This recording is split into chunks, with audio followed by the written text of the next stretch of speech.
Donald Trump is squirming. MAGA is terrified. Some MAGA politicians are even calling for a civil war because VP Harris has the entire movement in a chokehold after she raised $81 million in 24 hours, and it has now surpassed $100 million.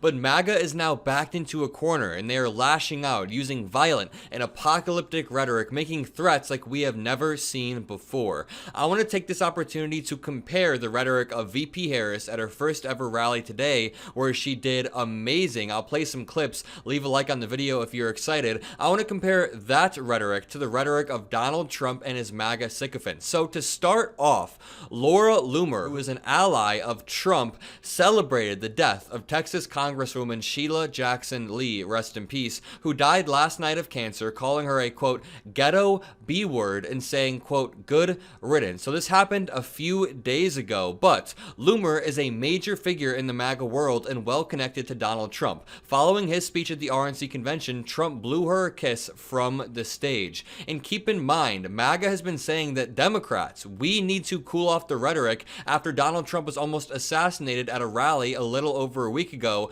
but Donald Trump is the one who ratcheted up the temperature of American politics the second that he stepped in. Remember, his claim to fame was saying that Obama wasn't born in America. His second claim to fame was coming up with nicknames for Hillary Clinton and chanting lock her up at his rallies. But Laura Loomer, who is a terrible, terrible person, a MAGA influencer, said, even on her deathbed, this ghetto B-word couldn't keep President Trump's name out of her disgusting mouth. I'd say rest in peace, but we all know lying Democrats who have destroyed our country are going to hell. Sheila Jackson Lee will be remembered as a destructive force in America and one of the most low IQ members of Congress. This is just disgusting rhetoric to be using from the party of family values, the party that is supposedly guided by Christian morals. I guess not. Laura Loomer is an absolutely disgusting, abysmal person. Rest in peace to Sheila Jackson Lee. This is the party calling to lower the temperature in American politics. For a quick palate cleanser, here's the rhetoric that Kamala Harris used at her first ever rally today.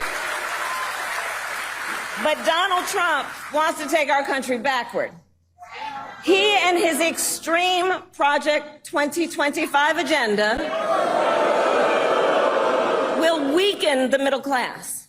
Like, we know we got to take this seriously. Can you believe they put that thing in writing? Read it. It's 900 pages. But here's the thing. When you read it, you will see Donald Trump intends to cut Social Security and Medicare.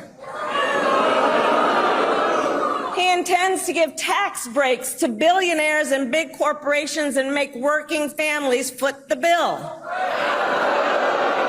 They intend to end the Affordable Care Act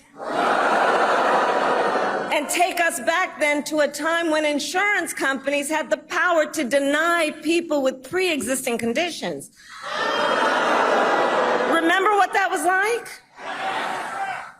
Children with asthma, women who survived breast cancer, grandparents with diabetes.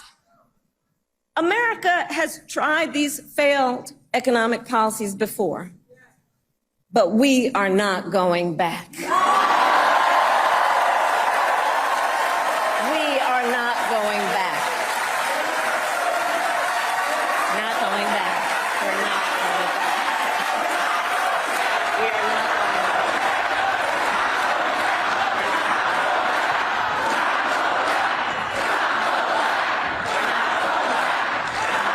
And I'll tell you why we're not going back. Because ours is a fight for the future.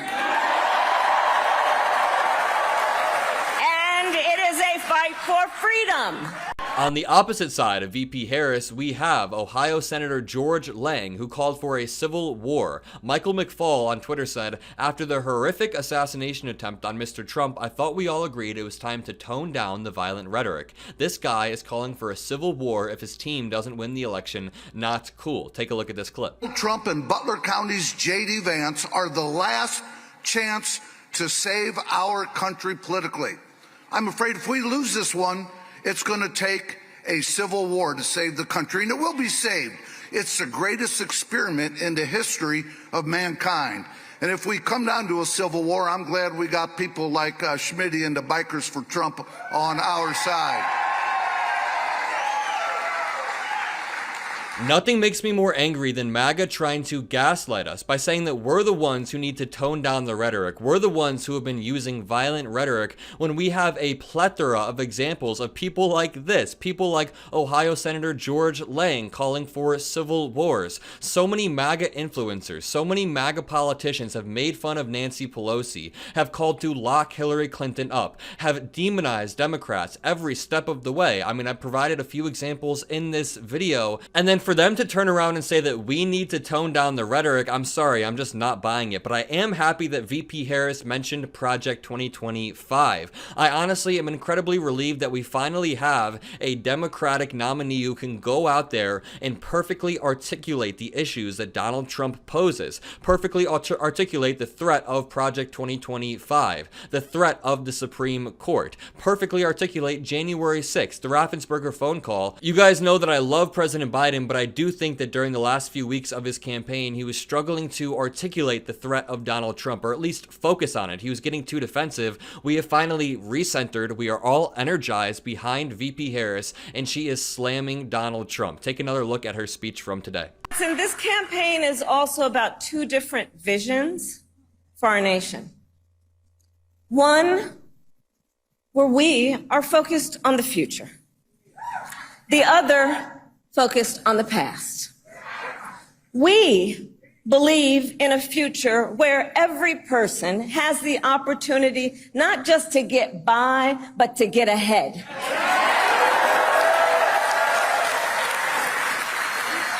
A future where no child has to grow up in poverty.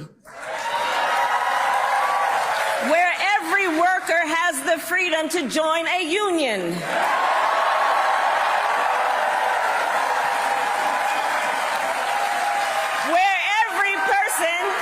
Affordable health care, affordable child care, and paid family leave. We believe in a future where every senior can retire with dignity. So all of this is to say, building up the middle class will be a defining goal of my presidency.